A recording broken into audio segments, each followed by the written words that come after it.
पंचायती के लिए प्रसिद्ध पाली में एक वार्ड है आदर्श नगर। बड़े बड़े नेता वहां रहते हैं, जिनमें मौजूदा पाली के विधायक ज्ञानचंद पारख भी हैं और सुमेरपुर के 2 बार विधायक रह चुके मदन राठौड़ भी हैं। ये वार्ड बगावत के लिए बड़ा फेमस है। इसी वार्ड में एक बार बगावत हुई थी 2015 में। सुनील भंडारी वहां खड़े किए गए, अभी बीजेपी के जिला महामंत्री है। कुछ दिनों पहले हमारी बात भी हुई थी।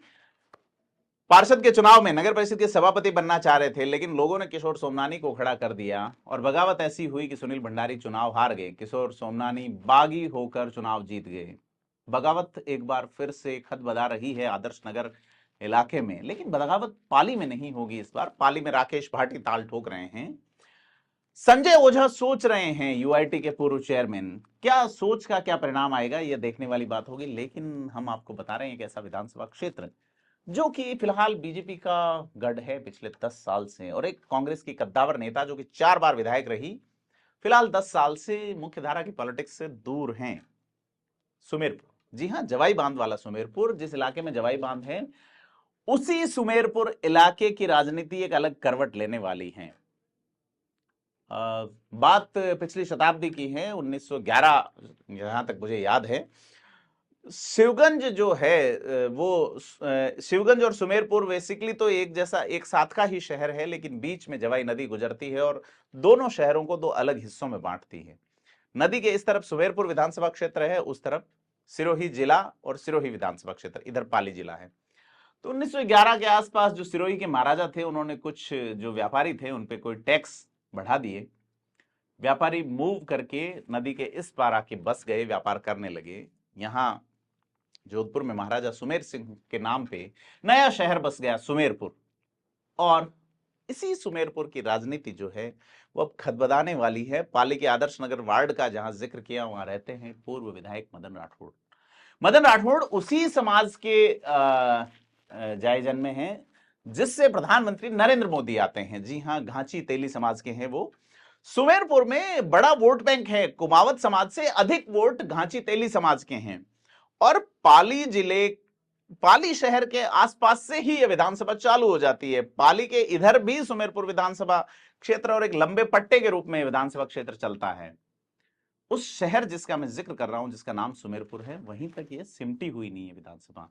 ये जो नेशनल हाईवे 14 हुआ करता था, आजकल उसका नंबर बदल गया है नई टोल रोड होने के बाद। इस हाईवे के दोनों तरफ सुमेरपुर विधानसभा क्षेत्र है, जिसमें बड़े शहर हैं, तखतगढ़ हैं उसके अंदर। उसके अलावा कई सारे गांव हैं।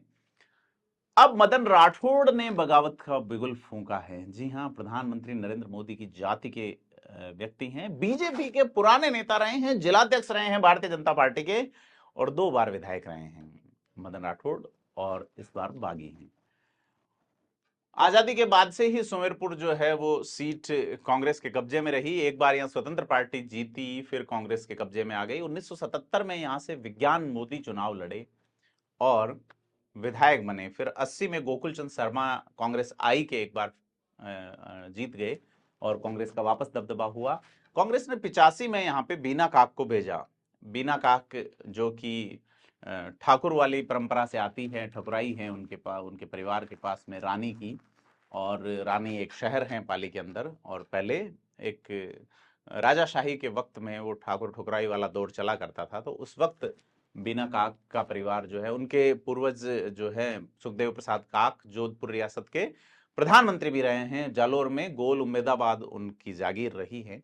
तो जागीरदारी प्रथा के वक्त की बात है। तो बीना काक का काफी प्रभाव है जागीरदारों में। पाली जिले में अलग अलग जाति वर्ग के जागीरदार रहे हैं, राजपुरोहित भी रहे हैं, दमामी भी रहे हैं, वहां पे मुस्लिम भी जागीरदार हैं। तो यह 1985 में वहां से विधायक बनती हैं। 1990 में गुलाब सिंह राजपुरोहित को पार्टी टिकट देती है, गुलाब सिंह राजपुरोहित चुनाव जीतते हैं।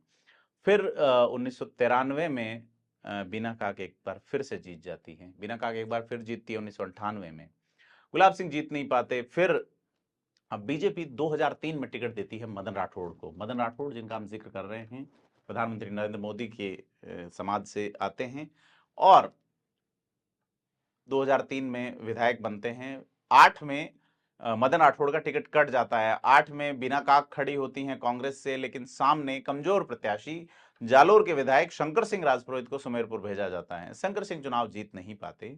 शंकर सिंह राजपुरोहित का भी किस्सा गजब है। उन्होंने, उस किस्से का मैं प्रत्यक्षदर्शी गवाह हूं। 2008 में जालोर के सर्किट हाउस में एक मीटिंग हो रही थी जिसमें मुख्यमंत्री वसुंधरा राजे की सभा होनी थी। हरियाली में कोई कार्यक्रम था, इस तरह का एक आयोजन था जहां पे काफी भीड़ जुटानी थी।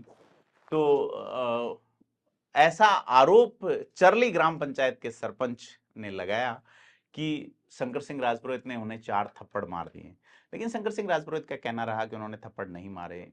जो सरपंच थे उनके पास वोट बैंक बड़ा था, वो खुद टिकट मांग रहे थे, हालांकि वो शंकर सिंह राजपुरोहित के ही साथी थे।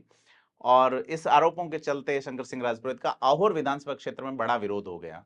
आहोर विधानसभा क्षेत्र में टिकट दिया गया चिरंजी लाल दवे को, जो कि तत्कालीन वन एवं पर्यटन खनिज मंत्री लक्ष्मण दवे के रिश्तेदार हैं। लक्ष्मण दवे सोजत से लड़ते थे, परिचमन के बाद में सोजत दलित सीट हो गई। ऐसे में लक्ष्मण दवे जो है वो, उन्होंने अपने समधी को टिकट दिलाया 2008 में, चिरंजी लाल दवे को। तो आहोर में भी कमजोर प्रत्याशी चिरंजी लाल दवे नहीं जीत पाए और सुमेरपुर भेजे गए शंकर सिंह राजपुरोहित भी 2008 में नहीं जीत पाए। अब 8 में एक बार फिर बिना काक जीतती हैं, मंत्री बनाई जाती है अशोक गहलोत सरकार में। 13 के चुनाव में पार्टी एक बार फिर से मदन राठौड़ को मौका देती है। मदन राठौड़ चुनाव जीतते हैं और राजस्थान की विधानसभा में सचेतक बनाए जाते हैं। बाद में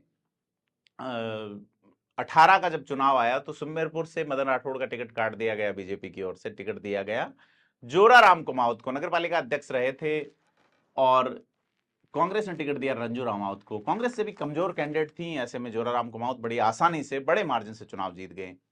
अब 23 में मदन राठौड़ उम्मीद कर रहे थे कि उन्हें एक मौका दिया जाएगा। राजनीति के उत्तरार्ध में सोच रहे थे कि उनका टिकट 2 बार पहले कट चुका है, एक बार कट चुका है, तो वो एक बार वापस, इस बार दोबारा उनका टिकट नहीं कटेगा, उनकी डिमांड थी। लेकिन मदन राठौड़ को नकारा गया है। अब मदन राठौड़ ताल ठोक रहे हैं। तो पाली की ये जो सीट है सुमेरपुर, यहां बगावत पहली बार बड़े पैमाने पे देखने को मिल रही है। मदन राठौड़ जो बागी होंगे, आदर्श नगर जो मैं इलाका कह चुका, वहां रहते हैं, उस इलाके में आसपास ही संजय ओझा रहते हैं जो कि यूआईटी के चेयरमैन रहे हैं। वो भी सोच रहे हैं कि अगर पाली से लड़ा जाए तो पाली की राजनीति जो कि बीजेपी का गढ़ माना जाता है, वहां बहुत कुछ खदबदा रहा है और कांग्रेस के लिए एक अच्छा मौका है कि वो इसे भुना ले जाती हैं। तो पाली जहां कांग्रेस इंतजार कर रही हैं, पाली जहां कांग्रेस इंतजार कर रही हैं बहुत लंबे समय से, बहुत लंबा समय का अर्थ मैं आपको बताऊंगा कि 2008 के चुनाव में कांग्रेस की सिर्फ और सिर्फ एक सीट थी, यही सुमेरपुर। निर्दलीय दिलीप चौधरी जैतारण से जीते थे। 2013 के चुनाव में कांग्रेस के पास एक भी सीट नहीं थी। 2018 में भी कांग्रेस के पास एक भी सीट नहीं है। तो बीते 3 चुनाव में कुल 18 विधायक बने, जिसमें से कांग्रेस का सिर्फ एक बना। ऐसे में कांग्रेस के पास एक बड़ा मौका है कि वो किस तरह से इस मैकेनिज्म को बिठाए। लेकिन कांग्रेस जिन नामों पर विचार कर रही हैं वो भी इतने प्रभावी नहीं कि टक्कर दे पाए। बीजेपी इन बागियों को, इन खदबदा रही इस खिचड़ी को ढकने का प्रयास करेंगे, कुछ आंच कम करेंगे या कुछ और करेंगे, ये देखने वाली बात होगी। और ये वक्त बताएगा कि किस तरह से मैनेज होती हैं चीजें, क्योंकि मदन राठौड़ खुले तौर पे मैदान में आ चुके हैं और सीधे तौर पे बगावत का बिगुल फूंकेंगे।